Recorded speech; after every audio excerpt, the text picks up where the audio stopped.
Bonjour à tous, aujourd'hui nous allons aborder les bunkers. Bunkers qui nous concernent tous, car à moins d'être un très bon joueur ou dans un jour de veine exceptionnel, il est bien rare de ne pas visiter un bunker durant sa partie.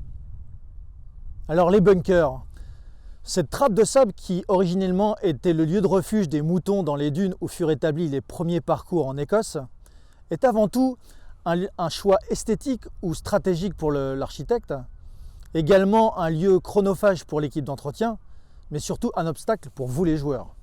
Cet obstacle pouvant influer directement sur votre score, il est important d'offrir des conditions optimum de jeu.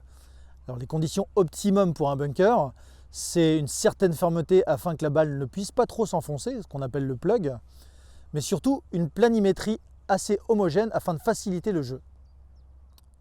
Du côté de l'équipe terrain, il y aura deux outils essentiels pour fournir ces conditions optimum, le râteau manuel et le râteau mécanique si le golf en est équipé.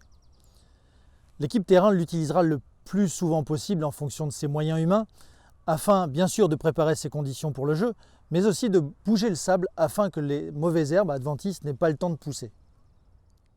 Ces conditions optimum de jeu seront malheureusement éphémères, puisqu'à chaque fois qu'un joueur tombera dedans, il y aura dégradation par les pas et puis par le coup.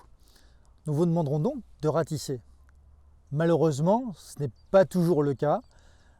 Il y a le joueur qui ne ratissera pas, il y a celui qui pensera qu'il est tellement doué qu'avec son club, il sera suffisamment fort pour faire une surface plane. Il y a celui qui traînera le râteau d'une main. Et puis il y a la bonne méthode, trop rare, c'est de tenir le râteau à deux mains avec le club renversé et d'alterner, pousser et tirer pour niveler le sable. C'est d'ailleurs ce qui était l'appellation autrefois, on disait level on the bunker, niveler le bunker. Quelle que soit la méthode retenue, l'essentiel sera de ratisser, par respect pour les joueurs suivants, mais aussi par respect de l'équipe d'entretien. Il ne vous restera plus qu'à replacer le râteau à l'endroit idéal.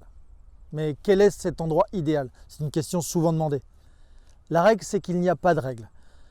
Il faut remettre le râteau à un endroit où il interférera le moins avec le jeu.